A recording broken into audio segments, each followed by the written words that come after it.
Hello, magandang gabi po. Ang ating pag-usapan po sa ngayon ay si Kawawang Arnel Ignacio. Ladies and gentlemen, lumalabas po na si Arnel Ignacio ay biktima lamang ng tinatawag na pamumulitika at pag-aagaw ng pwesto kasi mayroong ibang tao na gusto mang-agaw ng pwesto niya. At siyempre, nilagay siya ni Marcos. Ito yung paborito ni Marcos. Malamang sugo ito ni tinatawag na Lisa Araneta Marcos. Sa pagkakilala ko, siya kasi nakikialam sa mga pag-appoint sa mga tao. So yan po ang aking nakikita sa ngayon. So ngayon, yung unang analysis ko sa palabas nila na report na kuno si Arnel Ignacio ay nagnakaw mula sa OWA sa pamamagitan ng pagdiskarte na ang OWA ay bibili ng lupa katabi sa airport sa halaga na 1.4 billion pesos. At ang pagbili ay para daw gagamitin sa magiging hotel o tulugan ng mga OFW na pag-uwi sa Pilipinas. Hindi na sila pupunta kung saan-saan habang naghahanda sila pauwi sa probinsya.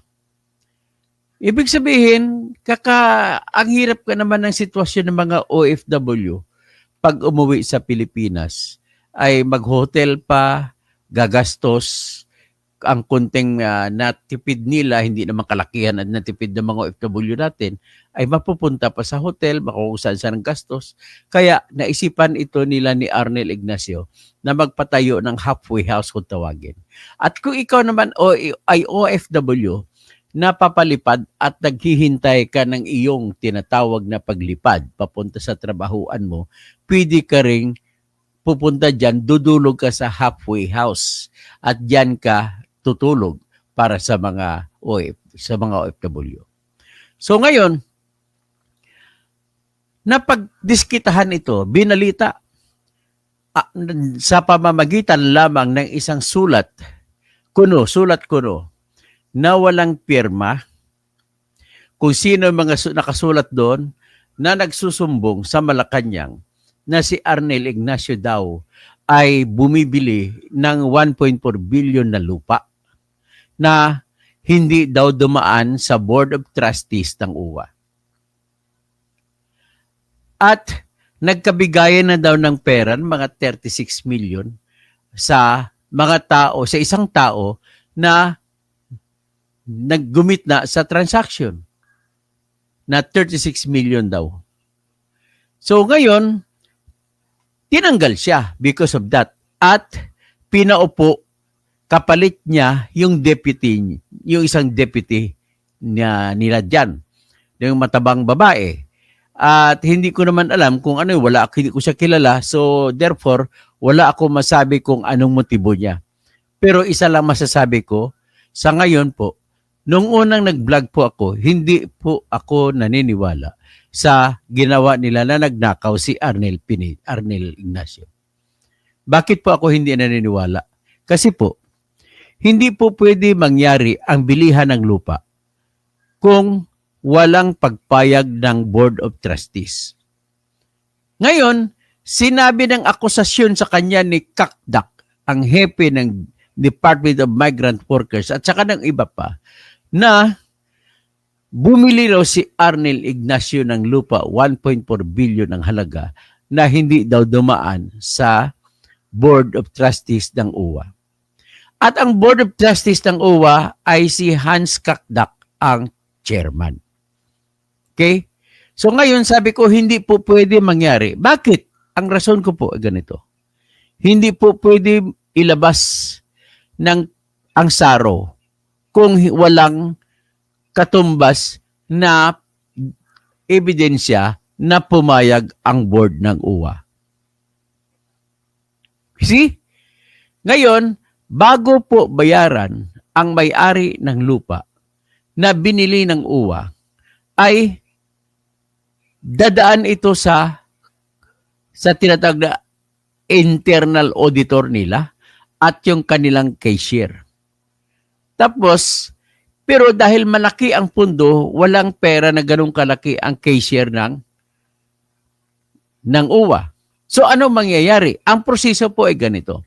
Pag may proposal na gusto gagawin si Arnel Ignacio para sa mga OFWs, ay kung ito po ay kailanganin ng malaking pera, hihingi muna siya ng pahintulot sa Board of Trustees ng Overseas Workers Welfare Administration. So ngayon, pag-aproba muna ng UWA board bago siya magpapagulong ng transaksyon. O ito po ang nangyari. Sa akusasyon nila, nakipag-usap daw si Arnel Ignacio doon sa may-ari ng lupa, sa kumpanya na may-ari ng lupa, na bibilhin nila. At ang halaga ay 1.4 billion. So ngayon, sabi nila ng akusasyon sa kanya, hindi daw siya nagpaalam sa board. At nailabas ang pera, por Diyos por Santo. Ikaw ba, Ali Bablag?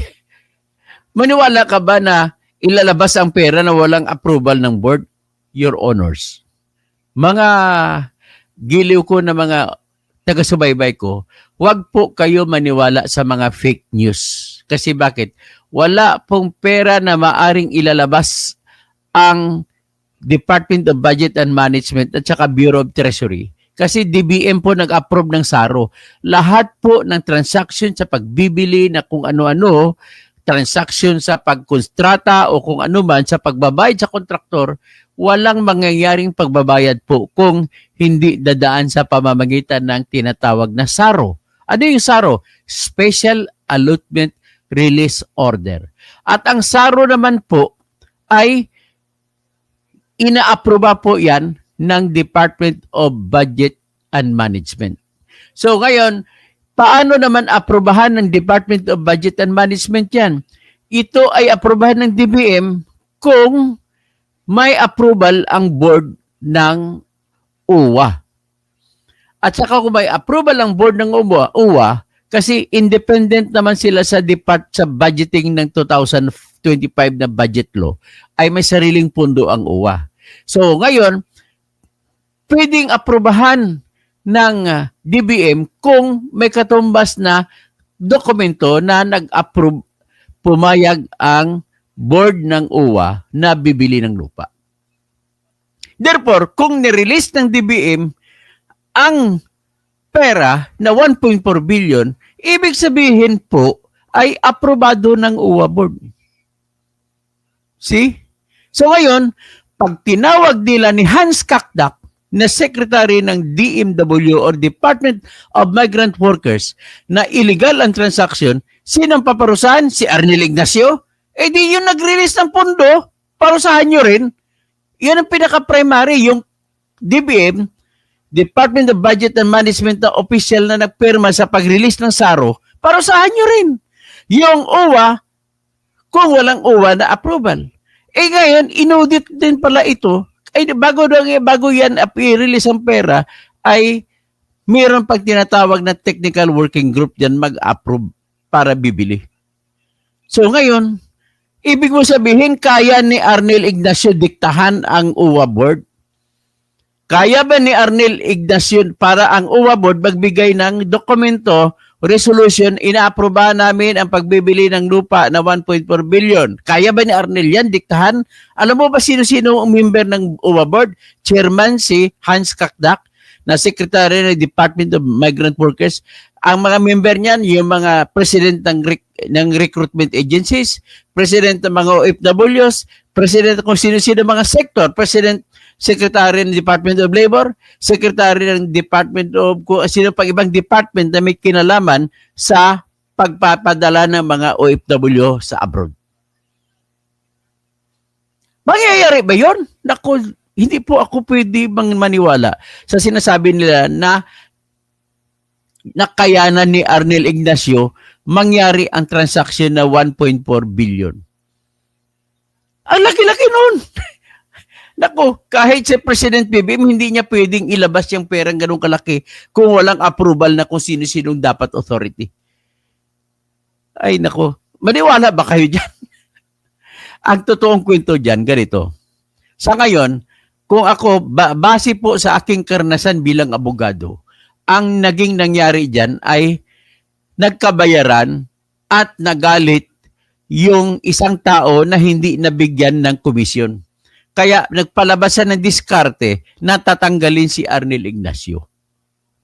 Ganun po, yan ang nangyari dyan. Ang dapat, kumbaga nagalit yung isa, malamang sino bang pwede mag-utos dyan? Yung mga tao sa likod na wala malang, hindi malang kailangan pumirma, yan pa nag-utos-utos. At sino ang pwede gumawa niyan? Walang iba kundi si Lisa Araneta Marcos na ginagawa niya rin sa iba. At siyempre si BBM, bakit ina-point nila yung pumalit kay pinapalit na lang bigla? Unceremonious.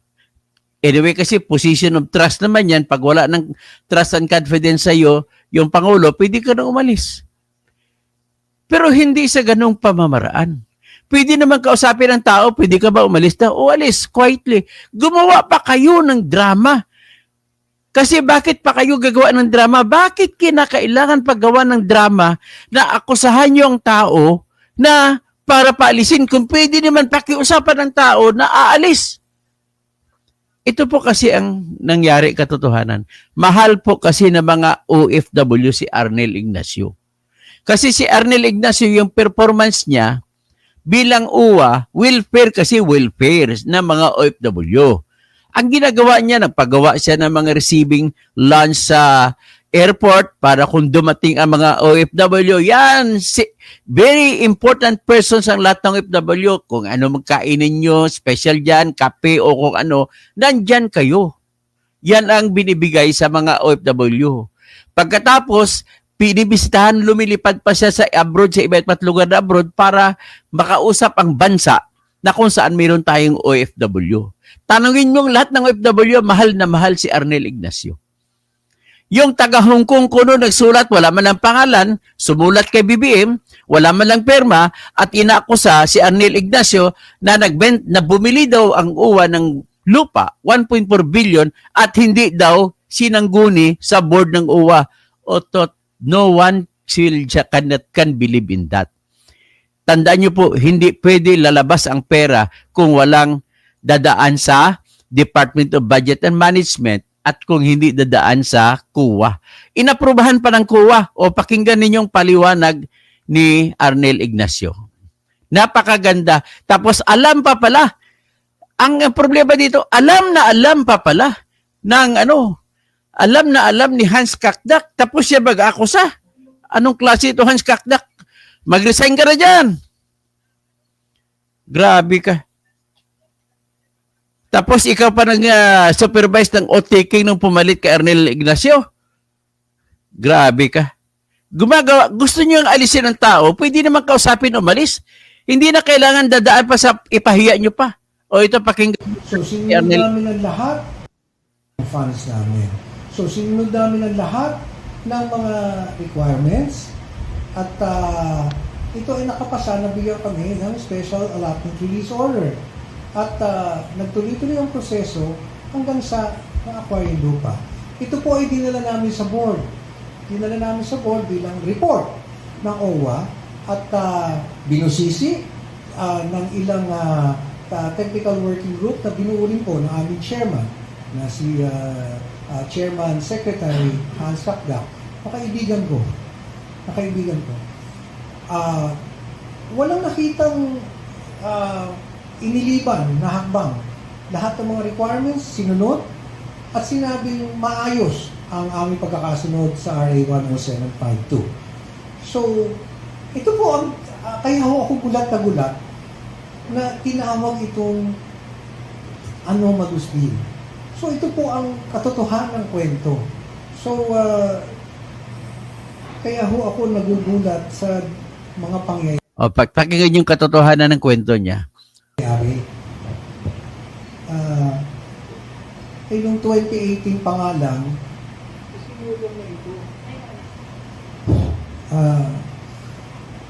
Kaya nung sinasabi na hindi ito bagay sa OFW, nagulat ako.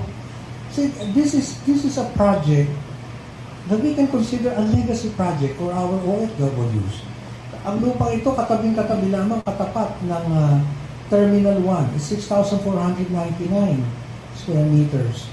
At makakapagtayo tayo doon ng, actually sa aming vision, paraiso nila eh. Ang nakakalungkot at nakakabigat ng dibdib, imbis na ito, papunta na tayo dun sa makita natin na mabuo ito, narito tayo, itong pinag-uusapan natin. Yun ang napakabigat. Pagkatapos napakaraming aligasyon sa akin. Saan ang galing? Sa isang papel na walang nakapirma, na ang dami-daming sinabi na kinita ko, hindi, pati nga yung numero hindi na magkasundo kung magkano. But let me tell you, to the OFWs I have been serving, hindi ko kayo pinagtaksilan, ginawa ko lang ito para sa inyong pagmamahal at wala po akong kinita dito. Walang ganun ito. Because Land Bank po ang nag-assess nito.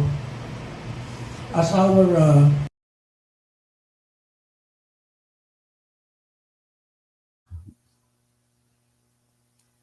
government financial institution, it's the Land Bank who assessed the value, and it is exactly the amount that OWA paid.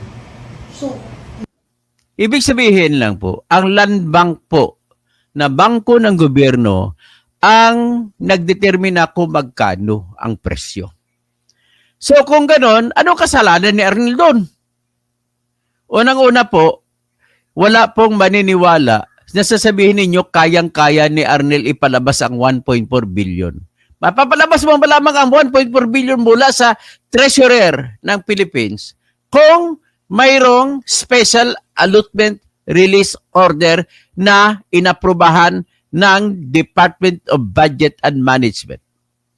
So, sino ngayon si Arnel Ignacio na pipirma si Amina Pangandaman na sekretary ng DBM para ilabas ang saro na 1.4 billion pesos?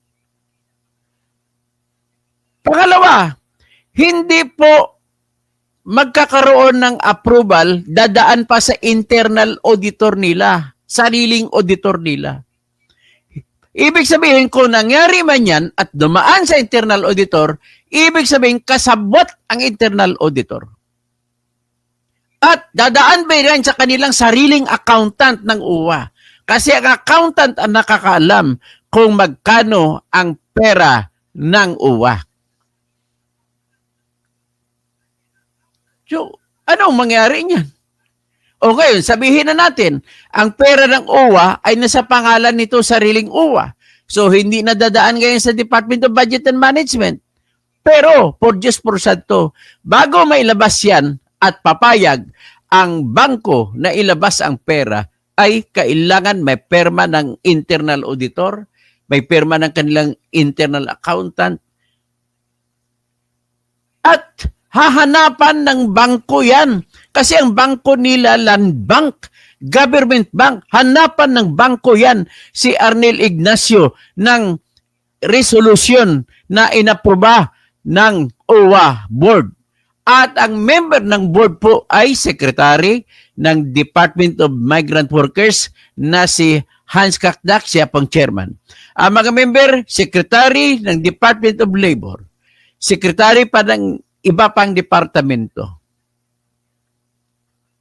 At isa pang member ay yung representante ng lahat ng recruiter sa Pilipinas.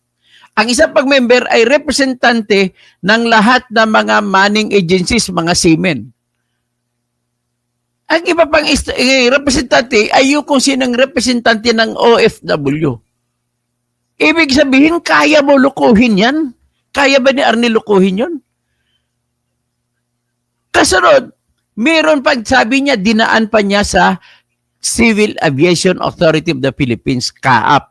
Kasi katabi ng airport, hindi pwede magpatayo ng building na mas mataas pa sa inaalaw ng CAAP kasi airport yan, aeroplano. Baka mabunggo ang aeroplano sa mga building. at walang building na maaring maipatayo sa mga lupa sa palibot sa airport kung walang approval ng kaap. So ngayon, paano na sabihin na nangugurakot si Arnel dyan?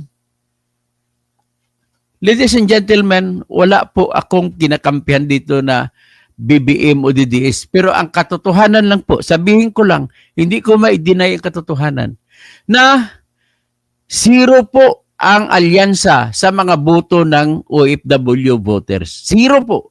Lahat po na Duterte na boto, nidagdag lang dyan yung dalawa, si Villar at saka hindi ko alam kung sinong isa.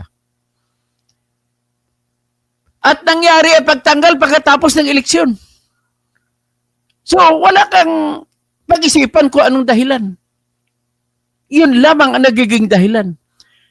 Alam mo, ito may isa ditong bigyan ko na rin ng respeto. May nakita, may nabasa pa ako dito si Edwin Romeo Asusina. Hindi daw niya minamahal si Arnel. Sige, wala naman akong pakialam kung hindi umahal, pero hindi ko alam kung OFW ka. So anyway, pero karamihan po na nagko-comment sa akin ay pabor po kay Arnel. Yes, sa dating sa question, sa aking statement na mahal ng OFW si Arnel, malamang mali ako. Pero ang sa akin lang katotohanan dito ay nangyari ang pagtanggal pagkatapos eleksyon. Pagkatapos, hindi po pwede mangyari ang akusasyon. Unang-unang akusasyon, isang sulat. Nabasa niyo yung sulat na iprepresenta ko. Ang sulat po, walang ang pirma eh. Tagalog na pagkasulat, sinasabi na nangikil na kumita daw si Arnel Ignacio sa transaksyon sa lupa. Sinabi ko doon, hindi po pwede mangyari ang akusasyon sapagkat po, bago mo mailabas ang pera na 1.4 billion, hahanapan ka ng bangko kung saan nakadeposito ang pera ng uwa ng lahat ng mga papel para magpatunay para kung ilabas ng bangko ang pera, wala nang pananagutan ng bangko. Kasi kapag inilabas ng bangko ang pera na walang authority, mananagot ang bangko, mabibilanggo sila. Ganun po yun. Si Arnel din mabibilanggo. At hindi pwede tanggapin ang perma niya sa deed of absolute sale. At hindi naman, kung ikaw naman nagbebenta ng lupa, payag ka ba na si Arnel Ignacio lang peperma? Hindi ako papayag kasi masasama ako sa kasuhan, makukulong ako kung ako may-ari ng lupa. Kaya sigurista lahat yan. At dumaan pa nga sabi niya sa technical working group. At mind you, alam na alam pala ni Hans Kakdak na chairman ng OWA Board of Trustees ang transaksyon. Ay, nako, mag-imbento lang kayo. Kung sino pang taong gumagawa ng trabaho na maayos dyan, yan pang inyong tinatanggal. Pasensya na kayo, ang aking pagtingin talaga sa ginawa ni Arnel Ignacio ay tama. Ganun lamang po ang aking pagtingin sa kanya. Anak pala ni Enrile sa labas ang pinalit. Yung parang tumboy, ay pasensya na, tumboy ang pagpakatingin ko, pasensya na lang. Matabang babae. Anak sa labas daw, sabi ni Noel Francia. Si Alina, may nagawa si Arnel Ignacio para sa amin mga OFW, mahal man o hindi siya ng OFW. Heriberto Pilimon Injapi, kung magnanakaw dapat kasuhan. Biro mo ang isa pa, siguro galit sila din kay Arnel kasi si Digong ang nag-umpisa nag-appoint kay Arnel dyan. Pagkatapos pagdating ni Bongbong Marcos, inappoint nila ni Bongbong na administrator kasi dati deputy lang siya. Okay, Vicente Ferrer, focus more on how you can take back your license. Hindi, hayaan mo na, hindi ko na iniisip yung lisensya, Vicente.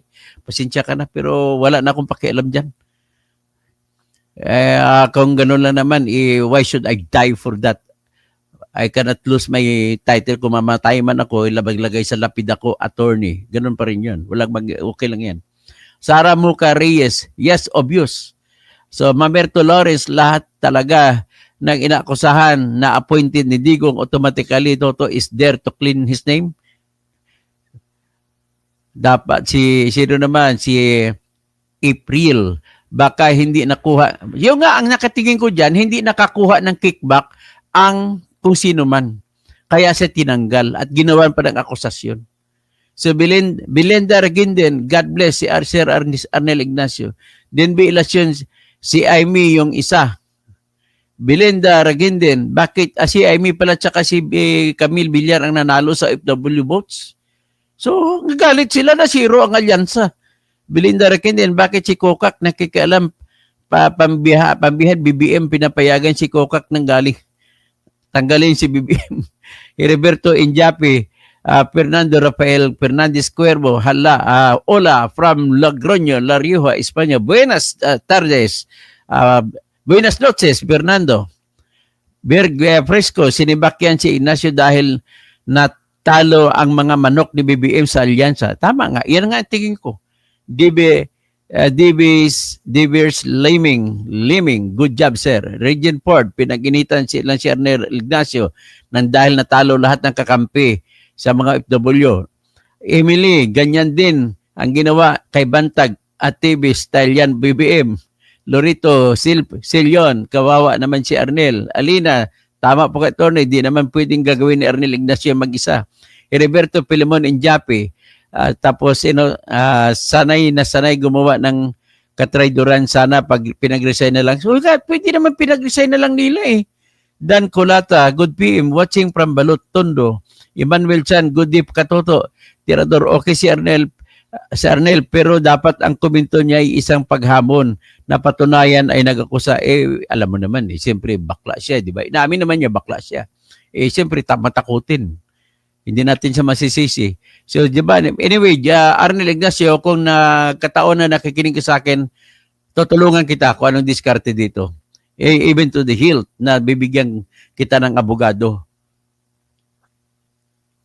Juban Kabasan, dapat harapin niya kung ano man ang naging aligasyon sa kanya kung wala siyang malamang harapin kasi kakasuhan din naman siya eh. Lynn Lagdonyo, attorney watching from Hong Kong, nakakatakot baka may binabalak ang admin na to na ang uwapans naman. O nga, baka uwapans naman ang pakialaman. Wilma Luig watching here in Mindanao. Lucille Yalong, basta Duterte allies, susuriin nila talaga ganyan ang Marcos admin tapos sabihin hindi namumulitika. Sam Nasam, good job Atty. Toto, tumakbo ka senator sa 2028. Si lineup ni BP Sara, pinalo namin kayo lahat kaming OFW. Ililisa Tanaka, ganyan nga nila ginawa kay BP Sara. Alina, ano pa bang bago sa BBM admin? Gawain nila yan. So Rudy Barabi, pastor. Tapos Regent Ford, good evening. Si Dwayne Romeo Asosinas, hindi ako kasama. Okay lang kung hindi ka kasama. Ano ngayon kung DDS siya, Edwin Romeo? Masama bang DDS? O BBM ka ba? Rudy Rabi, hindi naman masama maging BBM. Hindi naman masama DDS. Thomas Isplana, grabe nitong gobyerno ni Toto, Tirador, wala na sa huling mahilig gumawa ng mga kwento. Prof. Ed, parang ganyan din ang ginawa nila kay Attorney Vic Rodriguez at Pastor Rabi. So Edwin Romeo Asocinas, hindi ko siya mahal. Okay lang po kung hindi mo siya mahal. Lucille Yalong, Rudy Rabi, Thomas Isplana, gandang gabi. All Alibay Vlog. So Edwin uli, no? Alina, Rocco Bumagat, Albert Peña Planyar. May integrity si Ignacio, kaya siya ay niligwak. All by Vlog. Rolly Asuncion, Risa Oticlaso, All by Vlog. Bernardo Igdalagim. O sige, iyan mo po, no? At ang akin siguro ngayon, no? Nikki Yeo. Mr. Romualdez Tambi, daan lang ako sa Toto. Sa kabila ako dan like. Okay. Romualdo Valerio, thank you. Dear Toto, para sa tama. Tapos si Heber Hermoa, posible na nakawin ang uwapan. Oy, magbantay kayo. Bantayan natin ang uwapan sa ito. Romualdo Valerio, Cloud9, Ener, Spider Blaza, Mark Calzon, Helen Baguio, tapos Alina, Carolina on air. Okay, hanggang dyan lang muna tayo. Bantayan nyo, magbablog pa ako.